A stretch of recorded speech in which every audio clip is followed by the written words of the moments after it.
Hey guys, welcome out to the range. I'm getting ready to run the Overland course with my 11.5 suppressed, and I've got my IC13 invert bandolier.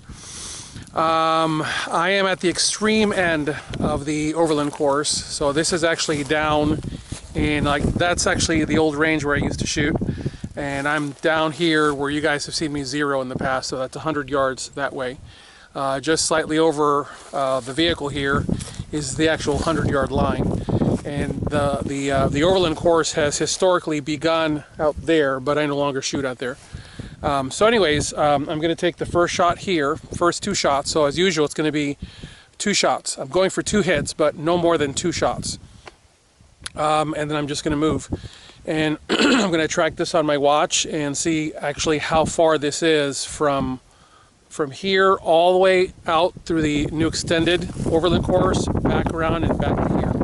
So I'm guessing it's going to be 40-ish minutes or so, and maybe 2 miles. I don't know. Probably less, but we'll see. Let's get to it. Okay, let's... yeah, that's 100 yards right there. So let's see what we've got.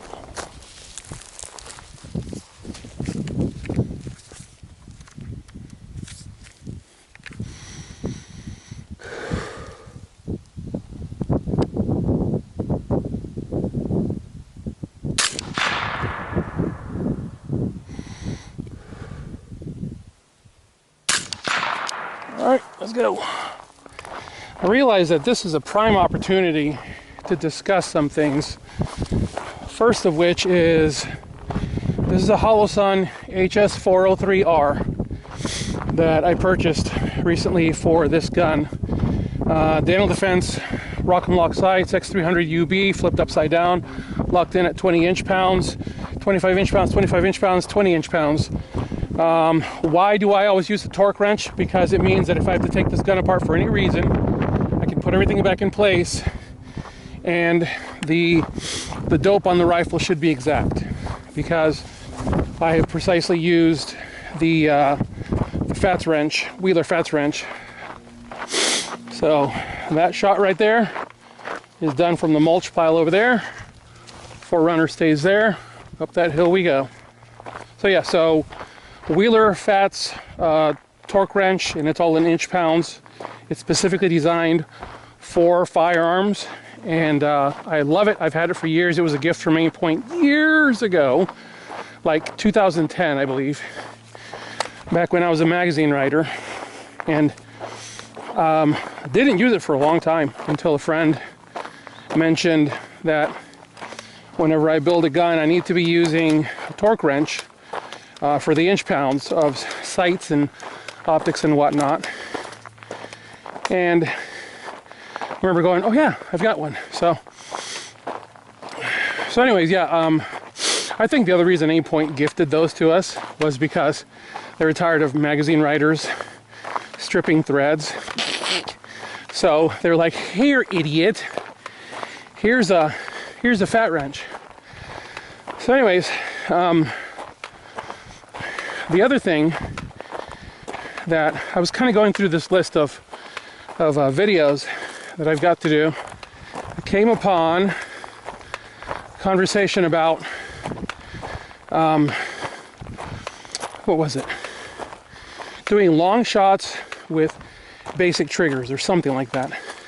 By the way, guys, bear with the wind sucking today. Today's Monday afternoon, around 4 o'clock. I haven't eaten since Saturday night. Why? Because I felt like absolute garbage recently, and I noticed certain things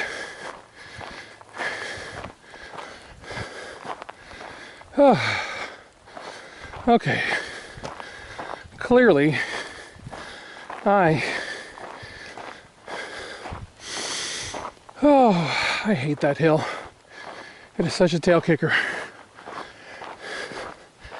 This is the upper range where I practice now. That mat to that hill is the 300-yard shot that you guys have seen me do a bunch of times. So let's get her done. Oh, sweet.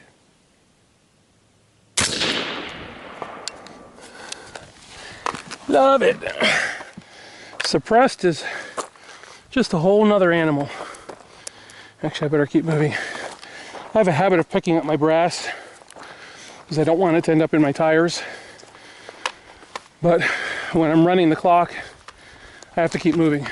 All right, I've got a file on my phone that I keep to keep track of videos that I want to do.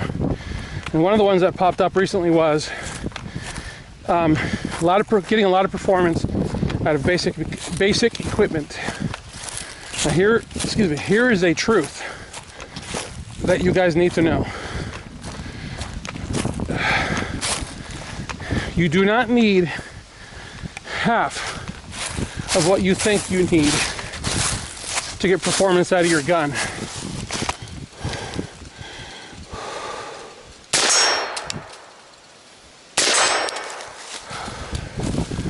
Oh, forgot about that one.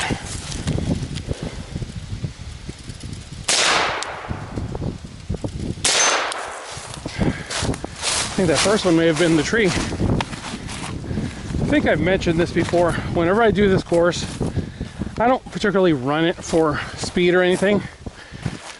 I run it, term run is loose. I run it for the pleasure of shooting, for the pleasure of practicing. But I'm not, excuse me, in a all-fired crazy hurry to get it done, you know, like crazy fast or anything. This particular shot used to be the first shot, but I've decided to go back to that first shot down below. And all I really ask for out of this shot is get far enough away. We're roughly 50 yards. Get far enough away so the sun is in your face and you have to work at it just a little bit.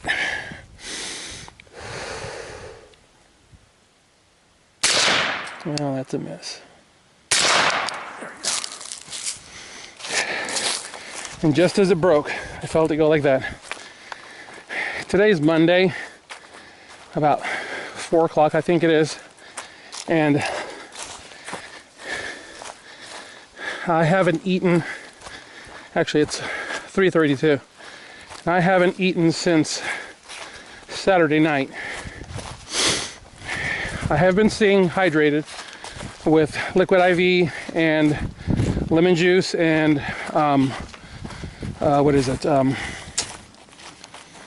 maple syrup.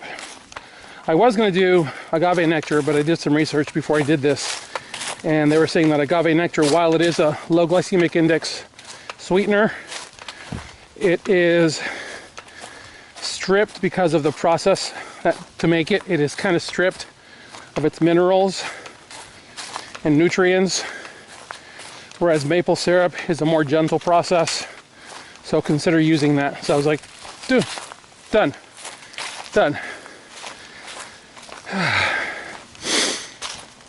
All right, I have 2 targets out here.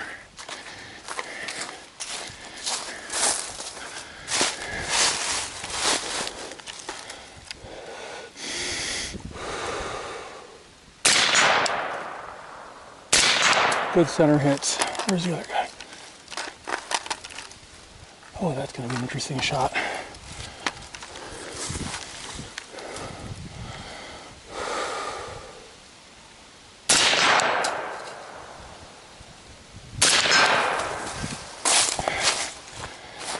Let's quick swap mags. This is a partial. The only source of ammunition I have on me is my IC-13 invert bandolier. So in this case, this mag, which would normally go into a dump pouch or a dump pocket, which is what I use my blue jeans for, because blue jeans pockets for men are really deep. This will actually go back into the bandolier from the position where it came from, which is extreme far left. The other thing that bears noting about this course of fire is, once I reach the end, I must maintain at least one full magazine for the journey back, in case I run into any two-legged or four-legged trouble out here.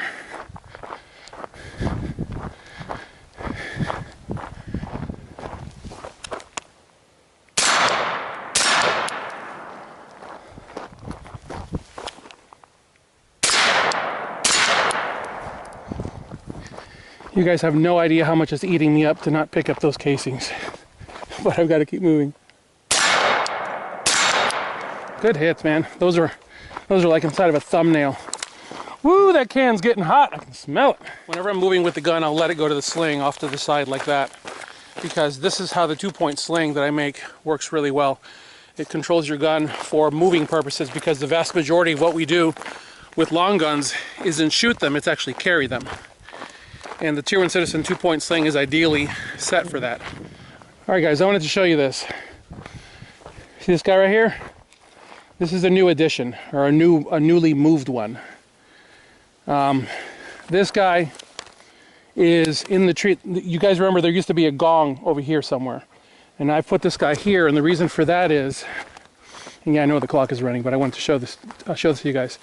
He's in the trees, but you see a face looking at you. So now you have to remind yourself, there's a face looking at me, which means there's a body underneath it. And even though it's covered by tree limbs, I know what my offsets are based on the position of his face. Same with over here. This was kind of a trial, but you can sort of see a ghost image face on that thing, which is kind of creepy. I'm not sure that I'm going to make that a regular thing, but basically, aim at the eyes, and you hit right where the nasal septum is. Up the hill we go.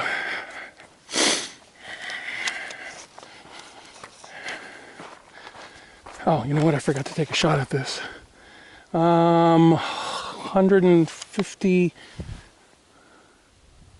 or 100, no, 100-ish yards? Roughly 100 yards, maybe less. Oh, right over his shoulder.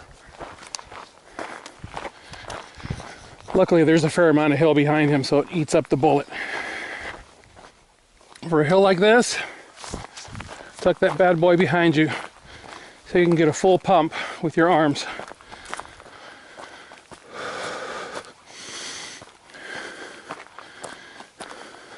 According to the camera, we're 16 minutes, 30 seconds in. Behold, the newly extended overland course. Fully drivable. I've taken my 4Runner in here.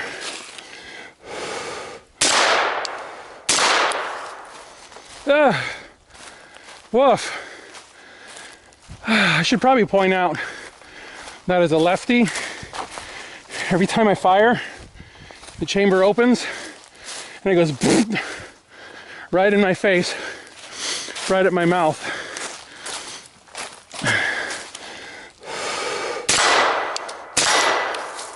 To say that it's unpleasant is an understatement.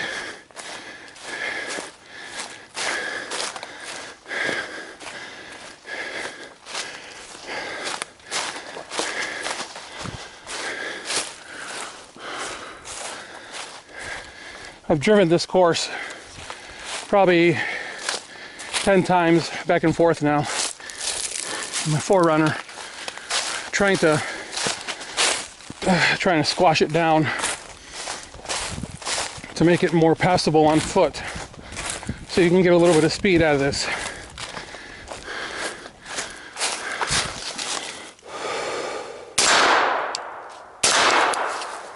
Good hits. I did this several years ago because one of my favorite courses of fire at Tactical Defense Institute is what they call the jungle lane. It is such a cool course of fire, and I wanted to recreate that level, but I wanted to make it bigger and longer for vehicle use.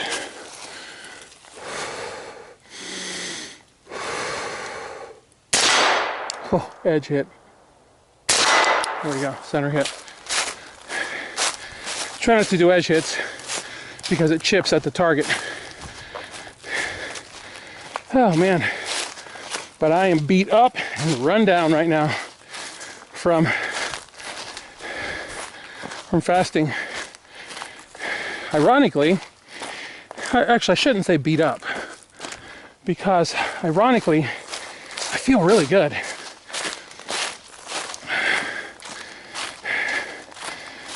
In a couple of months, see, edge hit, but luckily it didn't chip anything. It just hit really close to the edge.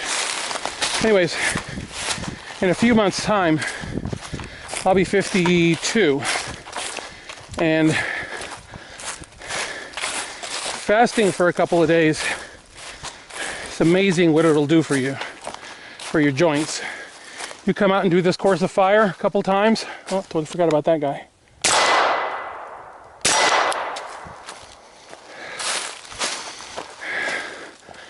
Come out and do this course of fire a couple times, it'll give you a wake-up call to the ways that you may have allowed your physical ability to drop off. There's a target down below if you're wondering what I'm doing. Right down there.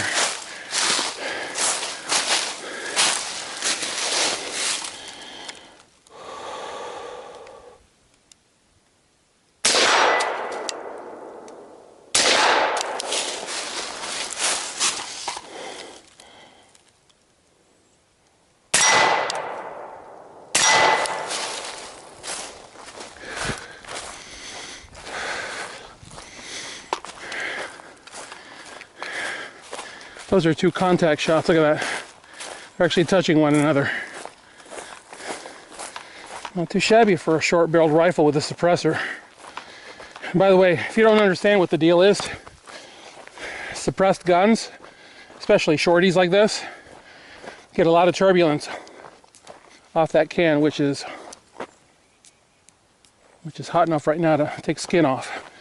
Anyways, the can creates a lot of turbulence that you have to contend with, and which, by the way, is the not so much the entire reason, but pretty darn close the reason why I prefer screw-on cans instead of QD cans, quick detach cans. Because screw-on cans, like this suppressor, the entire length of this can is being used. The blast baffle is about there, and the remainder of this is all usable can, as opposed to a can going over a muzzle device and partially covering that muzzle device and then locking in over here. You've sacrificed this much usable can because of your muzzle device, whereas a screw-on can only includes that much of your threads, so you have a totally usable suppressor. All right, this is the target you guys saw me shoot from above. I set it there on purpose, just like that, for a reason. I wanted to be able to hit it from above, but I also wanted to be able to come down here and get a side shot. And you got to be careful because the support structure is exposed on the back.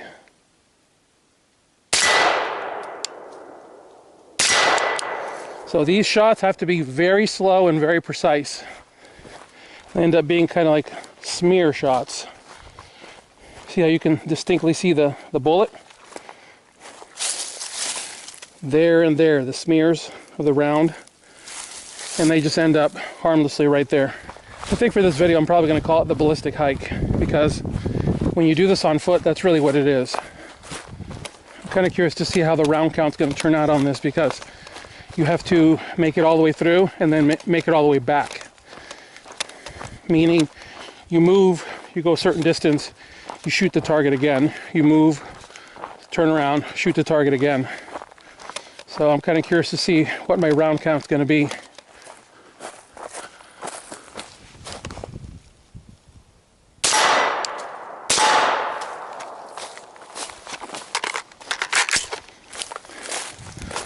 All right, let's talk about what you just saw. Two shots touching each other, by the way. Let's talk about what you just saw. I did a mag swap, and I retained rather than dropped the empty. Why? If you said that from a survival standpoint, a magazine is just as important as ammunition, you're correct. If I have no way, there's another target. If I have no way of replacing magazines, it doesn't matter how much ammunition I've got. If I've abandoned mags, I'm in trouble.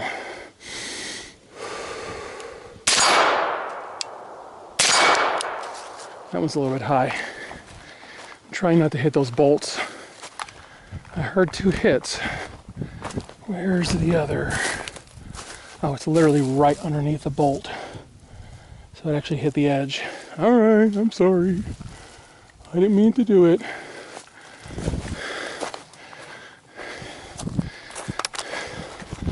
Getting close. At this point, I've actually technically finished the course. That's every shot needed to complete the course of fire. However, I now have to make it all the way back to the Forerunner. So, may have to reduce to 1 round per. It's amazing how fast your body burns fuel. Slow pace, 25 minutes, 14 seconds per mile. You guys were with me for all that. There was a lot of that because I'm teaching as I go. So now at least I know up to right here, it's a mile. That's a pretty good hike.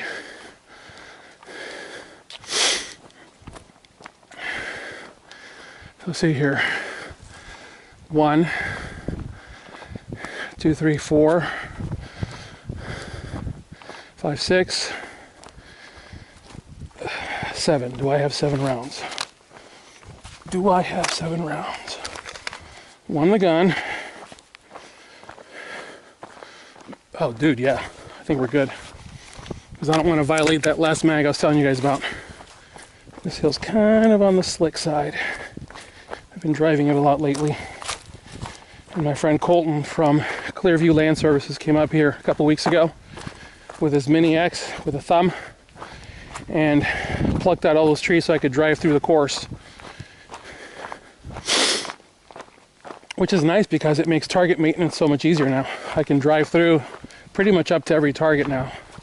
All right, going back, 1 shot per now. 1, 2, 3, 4, 5, 6, 7, 8, 9. So it's actually 9 rounds. Okay, 9 rounds. I may have to violate 1 round for my other mag because I forgot about 2 targets.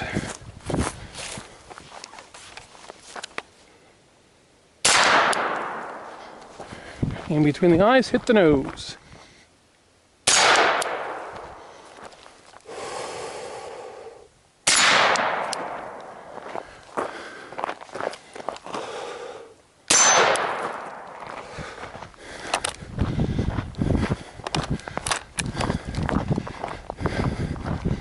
I think I'll skip those. Do the long range one for you guys. Do these 2 up top, double back, and do that last hit. When you go prone, remember to always grab your chest rig, or in this case bandolier, and move it forward towards your chin so you can lower your abdominal wall.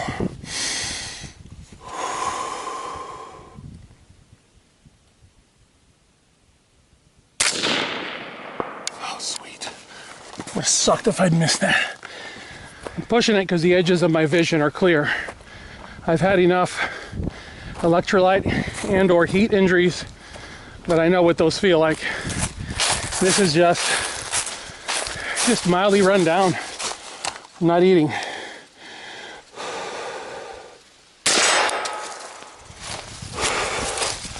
Slow here.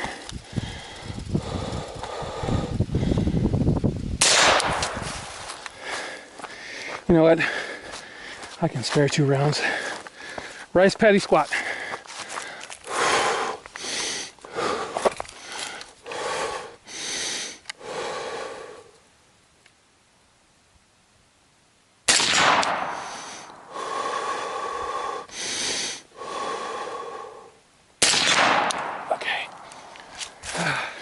Rice paddy squat is basically that squatting, that seating position that you see being done in Asian countries in lieu of chairs. They will squat. And I can tell you that it is a very stable position. It's also, frankly, if you do it enough, it's a very relaxing position if your joints are prepared for it.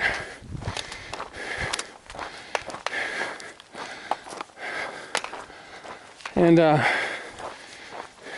you can imagine, its name is derived from the fact that the Viet Cong took pot shots at our guys in Vietnam. I actually learned that position from John Benner, the owner and head instructor of Tactical Defense Institute. And he talks about being out in the rice paddies and the VC having their AKs tied around their ankles on a rope and just dragging underneath the water as they were tending to the rice paddies. And our guys would be walking along the road, and all of a sudden they'd start getting shot at, and they'd have to jump down into the rice paddies. And of course, those rice paddies are fertilized sometimes with human feces, but they're definitely fertilized with feces. And so you don't want your face in that. Not to mention, you couldn't have your face in that. It was a little too deep. So they devised the rice paddy squat, which put you right at water level, which created visual cover, but also it allowed you to be just above water level so you could shoot back at the enemy. So it's a good shooting position. I've used it many times. It's really great when you're talking about tall grass. This is a great course of fire. Talk about having the ability to wring out your gear. You come out and do this a couple times, you'll figure out what works and what doesn't. That target we just passed is the final shot.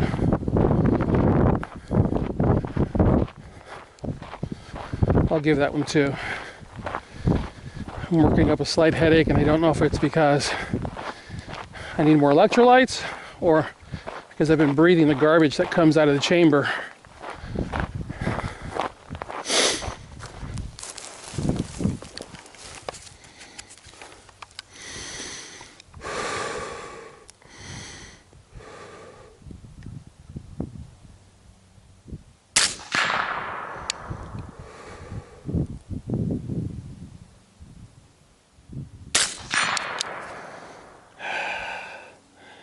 That felt good. Oh, man. All right, that was officially a butt kicker. What I end up with, let's see. All right, 36-ish minutes. I'd say it's probably 37 because I didn't start the clock until I was down there. So yeah, we'll call that 37 minutes. And what's my distance? All right, yeah, 37 minutes, 1.5 miles. So it's less than I thought it was going to be, mileage-wise, but the time was about right. So yeah, not bad. Yeah, good pace. So yeah, the gun did really well. 0 malfunctions. I know this gun really well. I built this several years ago, and it has proven to be a rock-solid performer. Gemtech SOCOM suppressor, X300 UB from Surefire, Dental Defense, Rock and Lock sights, aim surplus, nickel boron bolt carrier group, ballistic advantage lower, Anderson Manufacturing upper, Bravo Company mod 43B or whatever it's called. It's the ambi one. Magpul. Actually, no, BCM for these panels. Magpul. Barrel is ballistic advantage. 1-7 40-150 chrome moly vanadium. 1-7 twist, if I haven't already said that. This one does have a Superlative Arms adjustable gas block to tame the can. It's still pretty hot. Tier 1 Citizen 2-point sling, Geisley SSA trigger, Battle Arms Development Ambidextrous Safety Selector, BCM 10-inch M-Lock handguard, and I do believe that's it. Great gun. I've been running it for several years. It does not malfunction. It really doesn't. It has been a solid performer since I built it, and I'm very pleased with it. You can tell I've been to Valor Ridge. For those of you who know why I'm able to say that, just say it in the comment section. Those of you who don't understand, you need to go to Valor Ridge. That's all there is to it. So yeah. Norgon ambi catch right there, because I'm a lefty. But yeah, the ballistic hike, I think is probably what I'm gonna have to call this. No, let's see here. Yeah, the ballistic hike is most definitely a great workout for cardio, for endurance training. And you know, you could always come out here and run it twice, and you could get you know, if you moved without talking, like I was doing today because I was teaching. So if you move without talking and you run it twice, you're talking about 3 miles, and I'd say you'd probably be at like 45-50 minutes, which is a great workout.